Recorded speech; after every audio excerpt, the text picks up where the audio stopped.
अयोध्या में नए साल के मौके पर रामलला के दर्शन करने के लिए, प्रभु बजरंग बली के दर्शन करने के लिए भक्तों का रेला जो है वो हनुमानगढ़ी में किस तरीके से दिख रहा है, पहले तो इन तस्वीरों के जरिए देखिए और उसके बाद हम बात करते हैं महंत राजूदास जी से।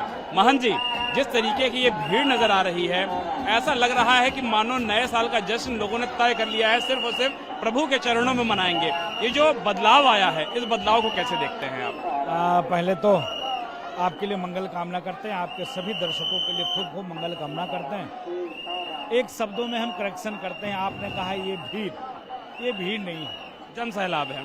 ये सनातनियों का भाव और भावना है। भीड़ होती तो आंग्ल नववर्ष पे लोग दारू, मटन, मच्छी, मुर्गा, डिस्को, डांस, पब और पार्क में भीड़ होती। आज मंदिरों में जो जनसैलाब है, धार्मिक तीर्थ स्थलों में जो जनसैलाब है, कुछ भारत के जो संत हैं जिन्होंने एक सनातन का उद्घोष करना प्रारंभ किया है, उसका परिणाम स्वरूप है कि ये परिवर्तन। नहीं तो जिस प्रकार से चैत्र प्रतिपदा को हम लोग नववर्ष मानते हैं, इस बीच में 2000 वर्षों में जिस प्रकार से सनातन को मिटाने का प्रयास, संस्कृति में बदलाव लाने का प्रयास किया गया, लेकिन अब इस बीच में विगत कुछ वर्षों से कुछ संतों के सानिध्य, धर्म गुरुओं का उद्घोष, जिसका परिणाम स्वरूप है कि यह जन सैलाब सुबेरे 3 बजे से आप देख सकते हो, आपकी कैमरामैन दिखा सकते हैं, कई कई लाख लोग, जैसे आपने कुंभ में देखा होगा, कुंभ में जैसे आपने देखा, और आज का अंतर आप देख सकते हो कि इसका परिणाम है कि यह जन सैलाब, जन समुद्र सनातनियों का मंदिर का ओर। तो नौजवान पीढ़ी जग रहे हैं, नौजवान पीढ़ी को साधुवाद, आभार, धन्यवाद है कि आपकी जो परंपरा है, आपकी जो पद्धति है, आपके जो संस्कार है, उस संस्कार के अनुरूप आप बनिए, चलिए, ढलिए। जो संस्कृति अपना कैलेंडर भुला दिया, जो सभ्यता अपनी पहचान को छोड़ दिया, वो समाप्त हो गया, खत्म हो गया। इसके नाते सनातन का विशाल परंपरा को फॉलो करिए, मानिए और खूब ऐसे ही दर्शन। यही लोग महाराज जी पहले भी थे, यही अयोध्या पहले भी थी, यही आप भी यहाँ पहले बैठते थे। ये जो बदलाव आया है, प्रधानमंत्री नरेंद्र मोदी, मुख्यमंत्री योगी आदित्यनाथ और धार्मिक नगरों में जिस तरीके का लोगों का प्रसाव हुआ है, जिस तरीके से प्रचार बढ़ा है, इसके पीछे मुख्य वजह क्या मानते हैं? पहला तो मैं भाव मानूंगा देश के यशस्वी प्रधानमंत्री जी का। हमारी बात से लोगों को बुरा लगेगा, लोगों को पेट में दर्द भी होगी, लोगों को तकलीफ भी होगी, लेकिन हम साधु हैं। अपना क्या है? सनातन संस्कृति, हिंदू और हिंदुत्व और राष्ट्र। जो राष्ट्र की बात करेगा, जो सनातन की बात करेगा, जो संस्कृति की बात करेगा, जो भारत की विशालतम परंपरा का निर्वहन करते हुए कुर्सी पर बैठेगा, हम उसी की बात करेंगे। तो पहला नाम लूंगा देश के यशस्वी प्रधानमंत्री मोदी जी का। कुर्सी के बैठने के बावजूद भी वो त्रिपंड, वो माला, वो जाप, वो अनुष्ठान, वाह क्या बात है। जिस भी भारत के किसी भी धार्मिक प्लेस पर मोदी जी गए हैं, तो उनका भाव और भाषा सनातन से प्रेरित, और भारत के कंकर कंकर में जो शंकर जी की वास्ता है, जो नदी, तालाब, पेड़ पौधे में जो प्राकृतिक की वास है, उस प्रकृति को, भाव और भावना को लेकर मोदी जी चलते हैं। दुनिया के किसी भी कोने में वो जाते हैं तो उनके अंदर एक भाव होता है कि भारत की छाप, भारत की परंपरा, भारत की वैभवता, भारत की जो पुरानी संस्कृति रही है, उसको कैसे हम वहां पर रखें जिससे दुनिया का कल्याण हो सके। दुनिया की सुरक्षा की गारंटी अगर कोई है तो सनातन संस्कृति है। मानवता की सुरक्षा की कोई गारंटी है तो हिंदू है। पूरे दुनिया की सभी पंथ, मजहब, रिलीजन अगर सुरक्षित है, वो सनातन परंपरा से प्रेरित होकर ही सुरक्षित है, जिसका जीता जागता उदाहरण भारत में हर एक कौम, हर एक मजहब, हर एक संप्रदाय का मठ, मंदिर, गुरुद्वारा, गिरजाघर, चर्च, पोप, धर्मगुरु, पादरी, नन, मुल्ला, मौलाना, मदरसे छाप, आतंकवादी सब भारत में मिलेंगे। चलिए आखिरी सवाल ले लेता हूँ, रोकूंगा। आज जो ये परंपरा इतना सुंदर बदला है, सार्वभौमिकता के ओर, सर्व समाज को इस प्रकार से प्रेरित करने की ओर, मैं उत्तर प्रदेश के यशस्वी मुख्यमंत्री योगी आदित्यनाथ जी महाराज को साधुवाद देता हूं। राम मंदिर भूतो न भविष्यति, माय का लाल कोई कर ही नहीं पाता।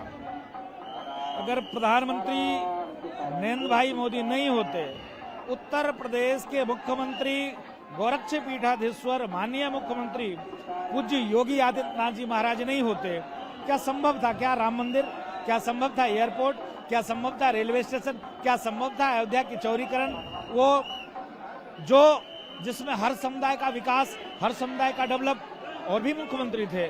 चलो राम मंदिर पे बात और विवाद था, एयरपोर्ट, रेलवे स्टेशन, बस अड्डा, रोड पर कोई बात और विवाद नहीं था।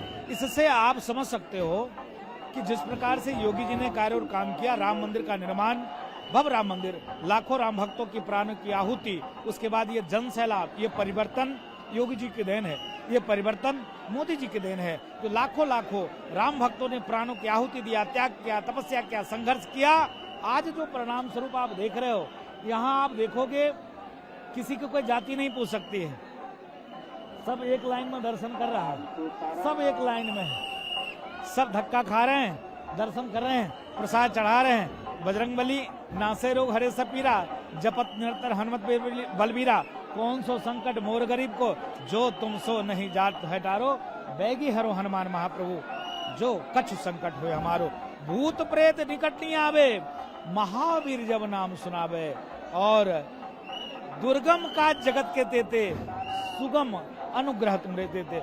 कोई भी दुर्गम काज हो, अगर आप हनुमान जी की याद करोगे, सुगम हो जाएगा। कोई भूत प्रेत बेताल आपको परेशान कर रहा है, एक बार नाम ले लोगे, खत्म हो जाएगा। कोई भी संकट आ जाएगा तो हनुमान जी की याद करोगे, वो दुख से निवारण हो जाएगा। तो लाखों जन सैलाब, ये समुद्र सनातनी का आज आंग्ल नववर्ष पे दर्शन और पूजन करके अपने जीवन को धन्य कर रहा है। मैं पुनः आभार व्यक्त करता हूं आपका, आपके चैनल का, आपके कैमरामैन का और आपके दर्शकों का।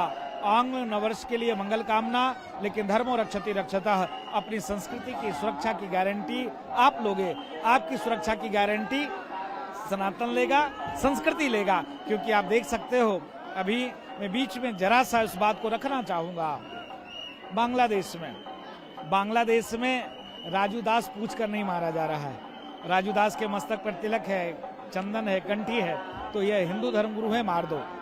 इसके नाते मैं कह रहा हूं, इस आंग्ल नववर्ष पे अपार प्रचंड पव में ना जाकर आप मंदिर को आ तो रहे हो, लेकिन अपनी चैत्र नवरात्रि जो प्रतिपदा को हिंदी नववर्ष होता है, उसको भी मानो, जानो, पहचानो। क्या तुम्हारी संस्कृति है, क्या तुम्हारी संस्कार रही है, किस प्रकार से सनातन को वैभवता, सनातन को परंपरा, सबको ले चलने की जो भाव और भावना आज वो दिख रही है। सिद्धपीठ हनुमानगढ़ी में लाखों लाखों जन समुद्र दर्शन और पूजन करा है। पुनः आभार मोदी जी का, पुनः धन्यवाद योगी जी का, पुनः आभार आपका और आपके सभी दर्शकों के लिए मंगल कामना। जय सिया राम। आखिरी सवाल ले लेता हूं, ये जो जन सैलाब उमड़ रहा है, इसको देख के लगता है कि 2027 में मुख्यमंत्री योगी आदित्यनाथ के लिए कोई चुनौती विपक्ष पेश कर पाएगा? मैं निवेदन करूंगा विपक्ष से, फिर इस विषय को रखूंगा। विपक्ष के प्यारे साथियों, अखिलेश जी की बात कर रहे हैं आप? जी, विपक्ष के प्यारे साथियों, माननीय अखिलेशुद्दीन साहब, ठीक है, आप मोदी जी को गाली देंगे चलेगा, योगी जी को देंगे तो चलेगा, क्योंकि आप राजनीतिक व्यक्ति हैं, वो भी राजनीतिक दल के एक मुखिया हैं, मुख्यमंत्री हैं और प्रधानमंत्री हैं। लेकिन महोदय, निवेदन है आपसे हाथ जोड़कर, तुम अपने नालायक समर्थकों से बोलो, नॉनसेंस इडियट समर्थकों से बोलो कि क्या है ये, संतों को गाली देना क्या है, सनातन पे टिप्पणी करना क्या है, रामचरितमानस नफरती ग्रंथ है, फाड़ना जलाना प्रतिबंध करने की बात करना। अभी तो आप ब्राह्मणों के लिए रोड पे आ गए कि नहीं, ब्राह्मणों का अपमान हो रहा है, लेकिन वही ब्राह्मणों को गाली दी जाती है, रामचरित फाड़ने जलाने प्रतिबंध करने की बात होती है। सनातन पर जब आप बोलते हो कि किसी पेड़ के नीचे एक पत्थर रख दो, अगरबत्ती सुलगा दो और एक पटका बांध दो, मंदिर हो जाता है। कभी आपने कहा कि रोड पर 2 ईंटें रखकर और हरा चादर बिछा दो तो मजार हो जाता है? ये भी आप कह सकते थे साहब। महोदय, ये साधु हाथ जोड़कर आपसे निवेदन कर रहा है, अपील कर रहा है आपसे। फिर मैं कहता हूं आप योगी जी से लड़िए, मोदी जी से लड़िए, लेकिन मोदी जी योगी जी से लड़ते लड़ते आप सनातन का अपमान करते हो। आज बांग्लादेश में हिंदू मारा जा रहा है, कौन था? दलित था। कभी आपने चिंता किया अगर आज वो हिंदुस्तान में होता तो आप छाती पीट कर रोड पे नाच रहे होते? क्योंकि वो बांग्लादेश में है, आपका कोई फायदा नहीं है, आपका उससे नुकसान है, क्योंकि आपका वो मदरसा गैंग आपसे नाराज हो जाएगा। क्योंकि मैंने देखा जब आपकी पत्नी पर किसी नॉनसेंस इडियट इस्लामिक आतंकवादी ने टिप्पणी किया था तो राजू दास पहला व्यक्ति है कि आगे आकर बोला कि हमारे बहन के साथ उसने गलत टिप्पणी किया है।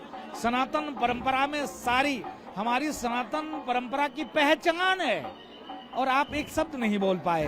इसके नाते विपक्ष, मैं जो मानता हूं विपक्ष मुद्दा विहीन है।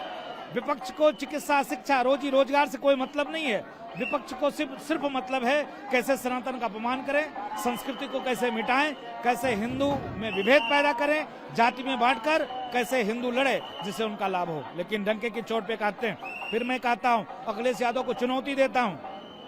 अखिलेश यादव जी, मुख्यमंत्री तो आप बन गए, प्रधानमंत्री का ख्वाब देख रहे हो, वो भी योगी जी सपना आपका साकार नहीं होने देंगे।